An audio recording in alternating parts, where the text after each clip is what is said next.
Ep2, Strangest Mysteries, another story. Alright, in case you don't know what I'm doing here, I'm trying not to blind you with these lights. Pretty blinding. Alright, one second.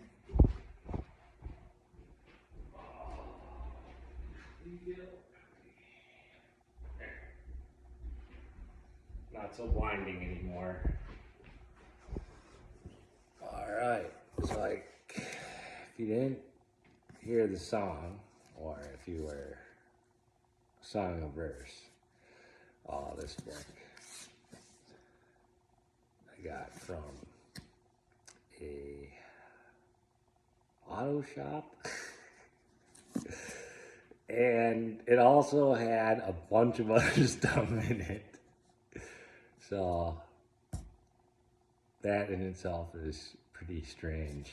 So let's open it up, see what happens. I've already read one story. I've already read 3 stories up here. This will be the 4th. All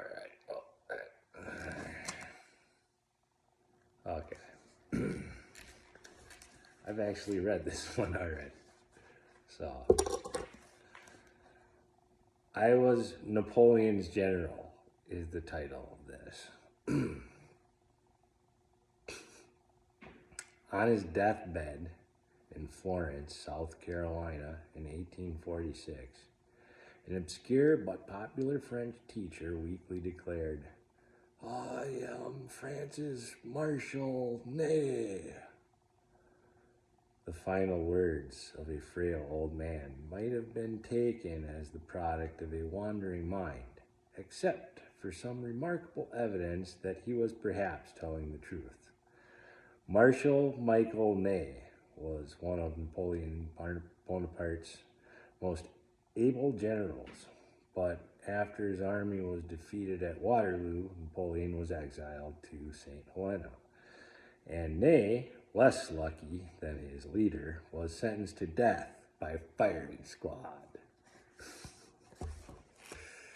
Suddenly, after 9 o'clock on the morning of 7 December 1815, Ney was led by a contingent of the troops he had once commanded into the Luxembourg Garden in Paris. He was placed against a wall where he addressed his men in the most emotional terms.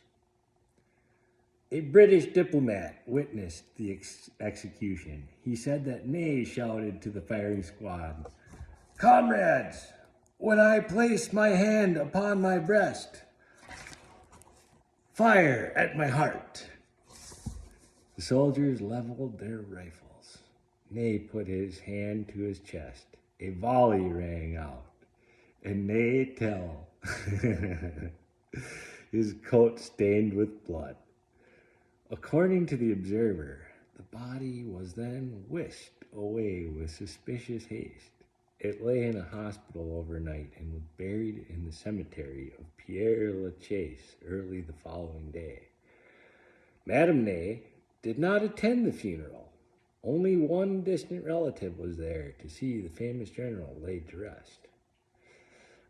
3 years later in Florence, South Carolina, a middle-aged French teacher using the name Peter Stewart Ney claimed that he and Marshal Ney were the same person.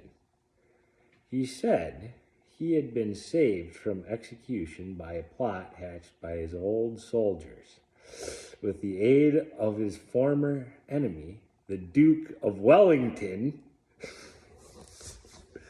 who had been horrified at the ignoble fate proposed for his fellow general. The teacher explained that the Paris firing squad had aimed above his head.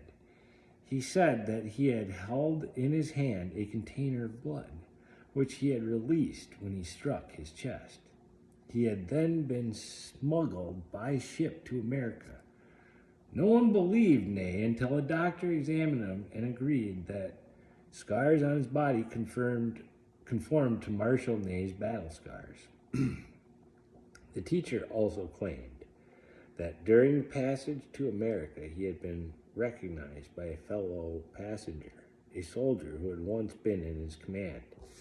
The man was later traced and confirmed the story. The French teacher also boasted a remarkably intimate knowledge of Marshal Ney and his family and of military tactics. The renowned New York handwriting expert David Carvalho examined letters written by the teacher and by the general. He had no hesitation in stating that they were produced by the same person.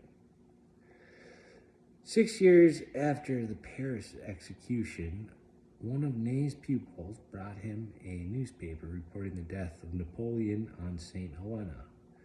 The teacher fainted before his class and was carried home. Later that day, he tried to cut his throat, but the knife broke in the wound.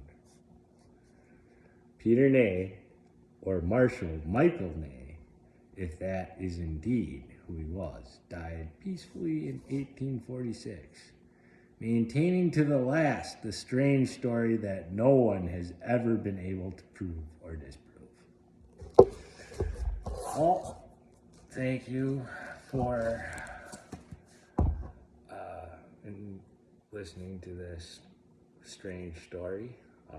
I thought it was pretty good that he escaped and he had some loyal friends.